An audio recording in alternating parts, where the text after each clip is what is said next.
So do I look okay? Yeah, you're good. I'm Jessica Gelter. I graduated from Boston University, but then went and got a certificate of arts management from UMass. And right now I run an organization that's akin to an arts council in the Southwest region of New Hampshire. In terms of art and your education, how did you see your education in the art change over time from when you were young through your higher education? Mm. I think when I was young, I was getting involved in the arts because it was fun and it's what my friends did. And it was just a great way to like do stuff with people that was healthy. Um, and so when I went to college for it, the focus turned really from that social, what you get out of it, social outcomes, to something more skills based. It was an intense focus on how do I get better at doing this art form? It was an incredible 4 years. And then after that, I had all these like technical making skills, and I had to figure out, well, what am I going to do with them and what shape is that going to take in my life moving forward? And that's when I decided that, leadership and administration was really the skills that I needed to make the kind of work that I wanted to see in the world. So, as the executive director of ArtsAlive, I get to help artists start up their businesses and community groups get organized around starting new nonprofits. I do a lot of advocacy and cultural tourism promotion for our region as well. And it's a fun way to sort of exercise some of the artistic skills that I gained in getting a theater degree. That's really cool. How do you connect your theater degree with more like visual arts? My theater degree was in collaborative theater building. So it's a really great tool to use to bring community together for community conversations and to facilitate community visioning and planning. So this works with visual artists because it's all what we do: public art and organization building and business building. It's all about like how can we work together to create something artistic and wonderful that empowers other community members and brings art to the greater community. That's so great. It's so important for people to be able to find their voice in art, and it sounds like that's a big part of what you do. Have you always been involved in the arts, like growing up? When did you start to find your voice in the arts? Well, started with piano lessons when I was 5.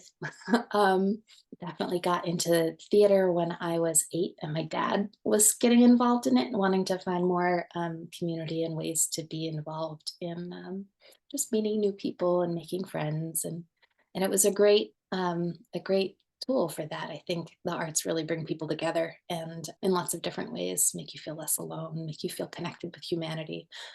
That's cool. Do you like still do a lot of stuff in art with your family? Yeah, my husband and I have the production company. We put on productions. We did one at UMass last year, actually, doing sort of myth-based storytelling and environmental activism with theater, playwriting, music. I do a lot of the costume and production design. How do you incorporate environmental advocacy and stuff like that into what you do? I'm really interested in that personally. Yeah, well, it's all about the stories that we tell and creating stories and parables and mythology around the importance of the natural world and our environment and the importance of feeling empowered and taking action, I think is a really prevalent theme in our work. Um, the world feels so big, and how can one individual story or one individual's story make a difference? That's really cool. What type of platforms do you use to kind of tell these stories? Where do you perform? Things like that. Our favorite vehicle of performance is outdoor theater, outdoor performances, usually in natural areas, along trails, and things like that. That's Um, really cool. Is there a lot of that in your neighborhood? There's one environmental education organization that actually brought us in, oh gosh, it's a little over 10 years ago now, to work with them to build community around the work that they were doing. And it sort of took off from there. So we work with Bonnievale Environmental Education Center once a year to do a show in their forests and their conserved land. And we take people along a trail, and it's like a journey through the woods to increase their appreciation of the woods. And it's pretty magical because we do it at night and it's lit by torches and twinkly That's so lights. cool. Yeah. Wow, that's really interesting. That's really cool. How do you encourage people who feel like they don't have a voice to use the arts to express themselves, particularly women? I think in the work that I do, I've seen that a lot of women don't necessarily have the same access or ease of access into funding and organizational structures. And I think that it's really important both to encourage them to break through that barrier, that perceived barrier, and to feel supported while they do it. Yeah. So the work that I do is really focused on making those types of things, those resources that exist out there, more accessible for folks that don't necessarily always feel comfortable navigating the world of suits and spreadsheets. Yeah, definitely, definitely.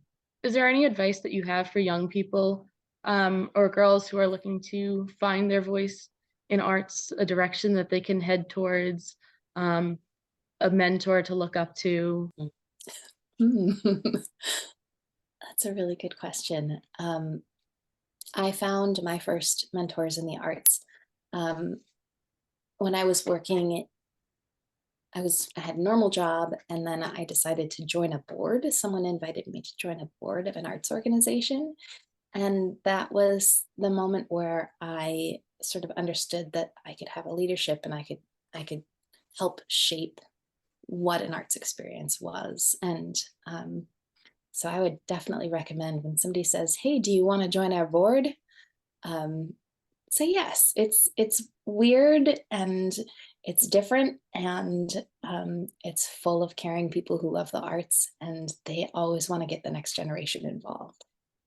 I think that it's really important that if you hold a position of power, that you find ways to share that power and lift other folks up through the systems that you've learned and through the skills that you've learned. That's one of the big things that I carry with me now, that like I'm an organization of 1.5 people at ArtsAlive, and the the people that I've hired into the role that's part-time with me, I'm really excited to watch them both grow as artists and creative professionals and arts administrators. And I do all I can to sort of help them move on their path towards being, either professional artists or empowered arts administrators. That's so great, thank you. How does your career in the arts as a woman compare to those around you? Or what do you see yourself doing that now that's kind of paving the way for the next generation of female leaders in the world of arts? Oh God, I don't know. um, that's a really good question, and I don't know what the answer is. Can you ask it again? Maybe it'll trigger something. Is there something in the world of arts that is changing the way that we view the arts, that we value the arts? Mm. I think shortly after I graduated from college, I became a mom. And it was really hard to be an artist and be a mother. There weren't a lot of um, support systems in place. And what I'm seeing now is this really great move in professional arts circles to making to make an artistic life more accessible to more people. And that's part of what I'm trying to work on, both as a woman who loves to navigate the spreadsheets and suits, And by doing that, it feels like I'm infiltrating some sort of secret club and hopefully starting to change the culture of that secret club so that it's more welcoming. That's so inspiring. That's why I reached out to you. You're doing so much great work, and bringing up women who are looking to enter this field and maybe are hesitant or things like that. And we're so grateful that we were able to hear your story, and I'm so excited to see everyone else's reaction to this. I'm so glad I was able to get this I'm interview excited with about that you. too.